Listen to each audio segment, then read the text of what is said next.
Good morning mga kaswerte! Pasensya na po late ang ating post ng ating paya at sumada via STL at Lotto 2D mga kaswerte. Ngayong araw na ito sa Petsada, June 11, 2024. So mga kaswerte, nakikita nyo naman ito ang mga numero na lumabas ayon sa ating kalkulasyon.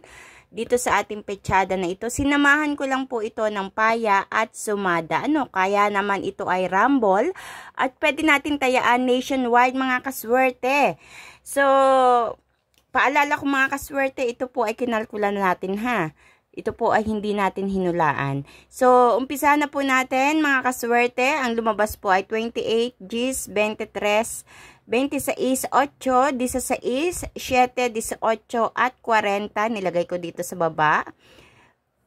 And 39 naman dito sa taas. 2, 37, at 9. So, ang iba nagtatanong bakit daw merong 39 at 40? Kasi po sa ibang lugar ay, ang tayaan po ay hanggang 40. Kaya nilalagyan ko po yan ng 39 at 40. So, makikita nyo naman dito sa baba mga kaswerte, meron tinatawag tayong butas na numero. Ano po ba itong butas na numero na ito? So, 27. Bakit 27? Kasi nga, meron tayong 26, 28. So, butas ito sa 27.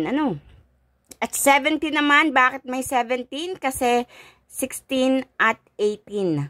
So, ang gitna nito, butas ay 17. So, bakit ko po ba nilalagay itong 27 at 17? Kasi napapansin ko po, every time na nag-check ako ng mga tumatama sa bawat lugar, ay lumalabas po yung butas. Kaya, nag-try po akong ilagay dito. Ito naman ay depende sa inyo.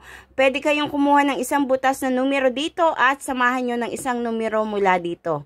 So, depende pa rin sa kagustuhan nyo. Iyan ay suggestion ko lang. Kasi iyan yung napapansin ko every time na tumitingin ako sa lahat ng mga lugar na tumatama ang STL. Yan. May mga lumalabas na tama ng STL. Ayan.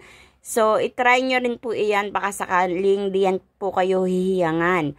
At tutungan naman tayo mga kaswerte dito sa ating Lucky Pampiang. Possible po ang 16-16, 9-9, or kaya naman 11-11. Since today is June 11, so possible baka lumabas ang 11-11.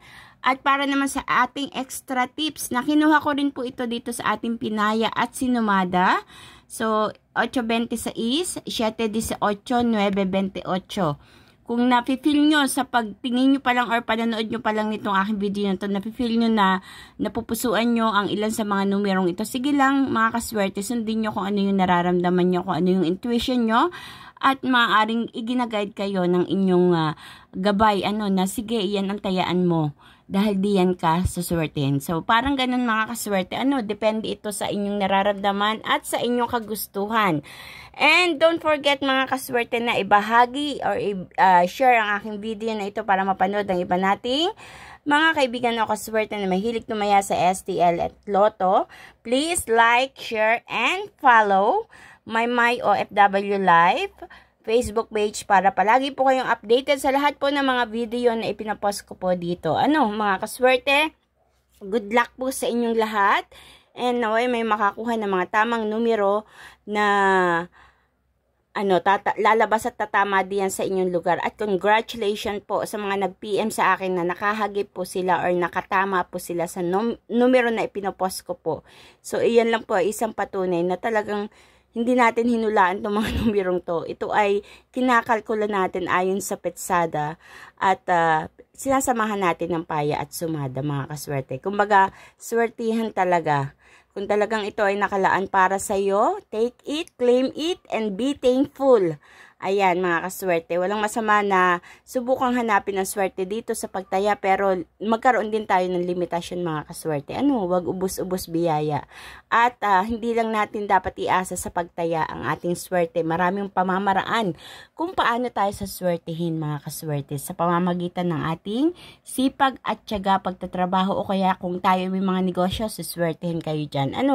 So, maraming salamat mga kaswerte sa inyong patuloy na pagsubaybay dito sa aking paya at sumada. Pakishare po ng aking video. God bless us all!